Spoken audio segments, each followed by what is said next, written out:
Like, imagine showing up to high school and it's actually a castle.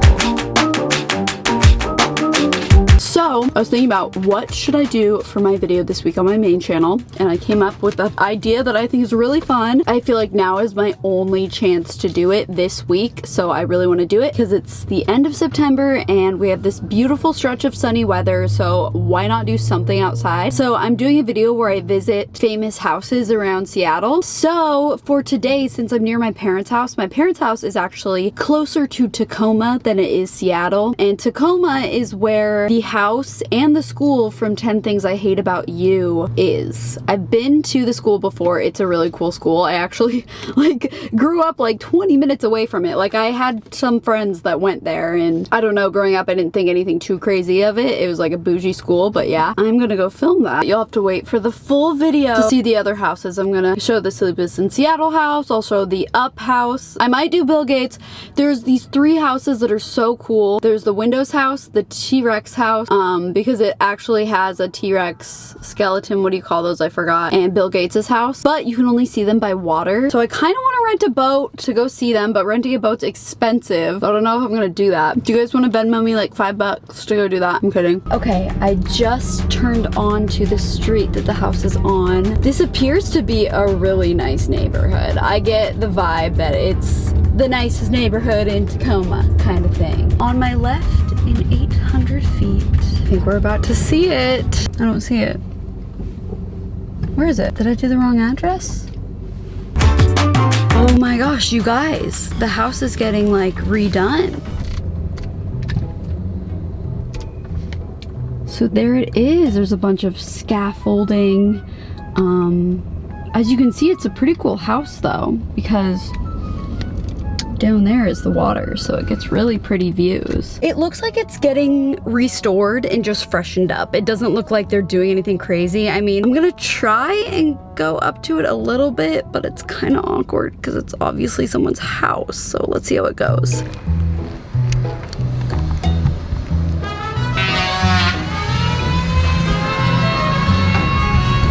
What's cool about the house from 10 Things I Hate About You is it's actually only a couple of miles away from the high school where the whole movie takes place. You know, oftentimes in Hollywood, everything is so fake. Even the house is just a facade on a set. But in this case, they kept things really real. So let's go check out Stadium High School really quick too, because I couldn't come all the way over here without going to Stadium. It is so cool.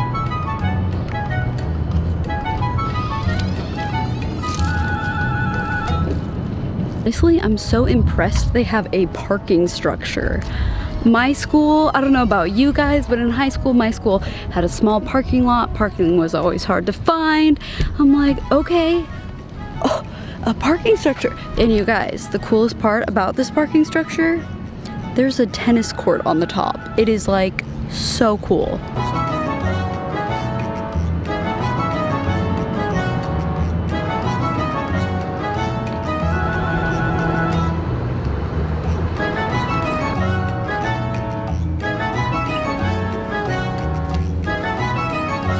Imagine showing up to high school and it's actually a castle. So we got brick down here. Some of it's kind of loose, you can hear it. It's a loose brick. And the big S right here.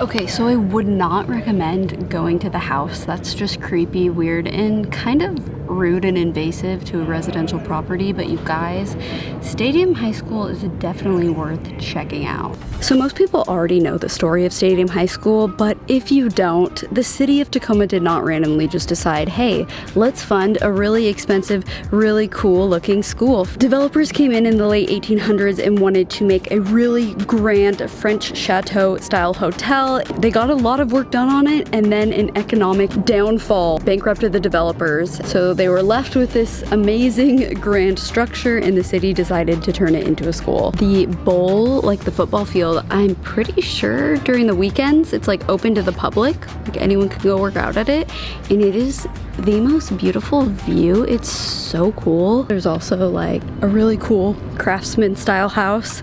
It makes you wonder kind of like, why didn't they just pick that house to film in? This house has a view of the school. Tacoma is a pretty funny place. I have not covered it enough on my channel because honestly I grew up closer to Tacoma than I did Seattle, and it just kind of always got overshadowed by Seattle. Like Seattle was always what seemed cool and Tacoma was like ew, but honestly Tacoma is really pretty and there's so many beautiful old historical buildings. It kind of reminds me of when I went to Wheeling in West Virginia, except a little less vacant. All right, we got a house for sale. I love coming up on these signs. Tacoma is actually a lot more reasonably priced, and over recent years the market here has gotten way hotter. It's actually a really great place to invest. Its only downfall is it's a pretty long drive from Seattle. I've done the commute before. I mean, it's in thick traffic. Tacoma to Seattle, to be honest with you, is like an hour and a half. It's just the traffic, you know, it's like 30 miles, but the traffic gets really bad. I'm so used to Seattle prices. Seeing that 5,000 square foot, super grand Victorian style home for $1.5 million feels crazy. Water views in a beautiful neighborhood. That's what's cool about Tacoma. You can get so much more for your money here. Granted, it's not Seattle. It's not. It's really not as lively here, but there's the Tacoma Dome, which, you know, they were gonna have Elton John this year. I've seen Drake concerts at the Tacoma Dome. I had my high school graduation in the Tacoma Dome. Tacoma does have a lot of amazing amenities, but people love to compare it to Seattle, so it doesn't always get the best reputation because, you know, obviously it's not as great as Seattle because Seattle has more people, it has more money, it has more jobs, it has all those things. Doesn't mean Tacoma isn't still awesome. If we're comparing Seattle to Tacoma, the 10 things I hate about U-House, if it were actually in Seattle with that square footage in as nice of a neighborhood as this Tacoma one, it would totally be closer to $3, $4, $5 million for that nice of a house. It's pretty crazy. Here's something to try if you're really big into skin. This feels really nice. I'm drinking this smoothie and I just put moisturizer on and my hands are really cold from the smoothie. And I feel like people like to put cold things on their face to try and like depuff it, and it feels so good. So I would highly recommend making a smoothie while you're getting ready for the day and cooling your hands with it. It feels oh so nice.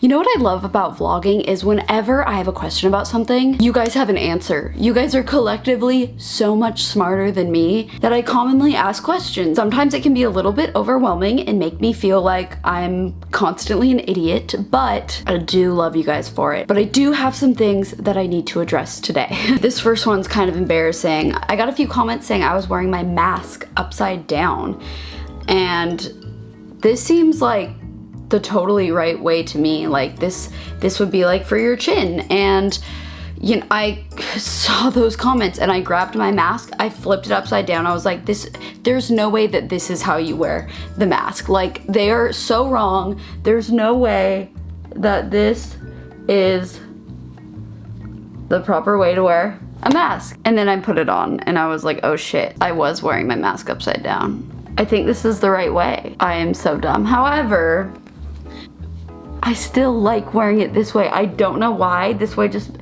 holds up on my nose better. So I will still be wearing my mask upside down because it still serves the same purpose. So there we go. Also, comments from yesterday's video about the whole airline incident. You know, some people saying masks don't do anything. I'm like, look, none of us know if masks really do anything. But you know what? I don't make the rules, I just follow them. The airline said wear a mask, so that's what I did. I wore a mask. I'm not trying to make a statement here, like, I just wear it out of respect for the rules. Okay, next, as you guys know, I bought this shirt and I was like, I don't know if it's for men or women. And you guys are so smart, and you let me know. This is actually so cool. If the buttons are on the right side, it's for men, but if the buttons are on the left side, it's for women. So we're gonna find out once and for all. Buttons are on the left side, so it is for women. Heck yeah. Oh my God, wait, no, don't be a stain. Do not, are you kidding me? I think we're good. All right. This is a big one I've been putting off for quite some time, but I'm sick of being bullied for this, quite honestly. I don't think it's a big deal. I really don't. But some of you out there are appalled at how I hold a fork. I did not even realize, oh geez. There was a leaf on me. I thought it was a bug. People are looking at me. Okay. Anyways, I never realized it was a problem, honestly. Here's the thing. I guess this is how I intuitively hold a fork, and you have issues with it. So I'm gonna try my best to change. And what's funny is, if I hold up, like if I'm eating at like a nice restaurant and like you know, do the knife in your dominant hand, I naturally like hold a fork nicely with my other hand. I don't know why, but here we go. Is this acceptable? Are you guys okay with this? Does this work?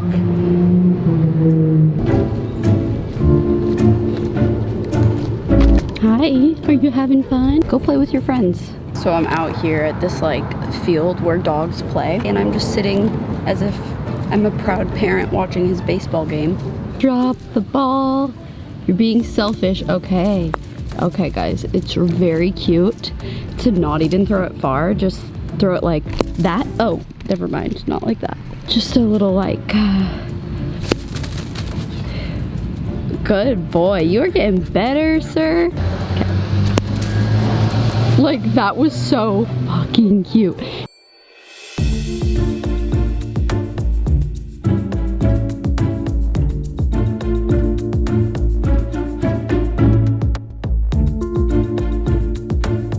Check out this plant. It's cool, right? Green, cool. Well, look at the leaves up here. It's white. How crazy. And now you are tangled, sir.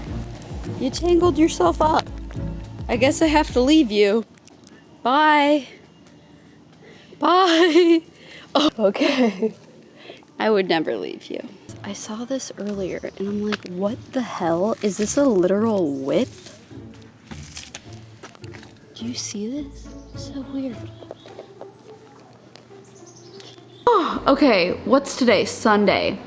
Yeah, so Thursday, all day Thursday, I woke up feeling a bit unwell. So I felt kind of weird. I didn't feel headachy waking up, but I felt kind of unwell, a little bit nauseous. And then throughout the day, this headache started to come on around like 3 p.m. and I was like busy shooting something, and I had this meeting, and I slowly just started to feel myself like dying inside. Like the headache was getting worse. I couldn't focus on anything. Then I got home around 7 p.m. and the headache turned onto like a full-on migraine. It was horrible. I've only had one other migraine in my, well, I've had 2 migraines in my life that I could definitely say I've had. I had one like 4 or 5 years ago. It was just the same episode that just happened the last couple days. I randomly got a migraine and it lasted for like 4 days that time.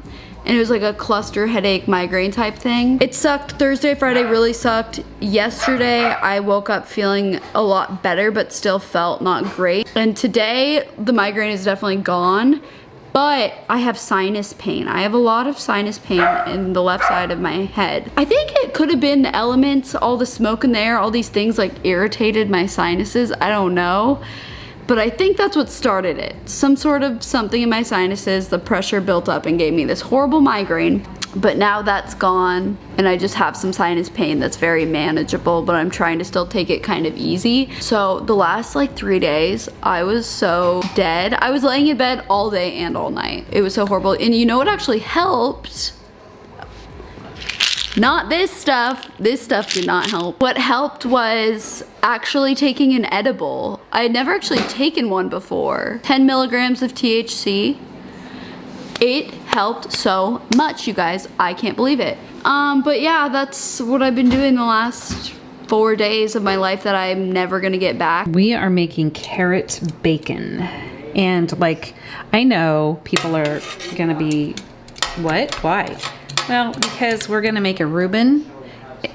This is how it turns out. Real crispy carrot bacon. Yes. We'll make a batch that is not How that funny, like the grooves in it. If you guys can see the texture, so carrot bacon.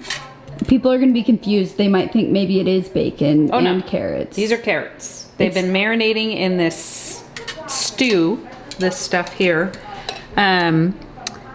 for a couple of hours. I have never done it this long before, but I made my own rye bread, cut to that.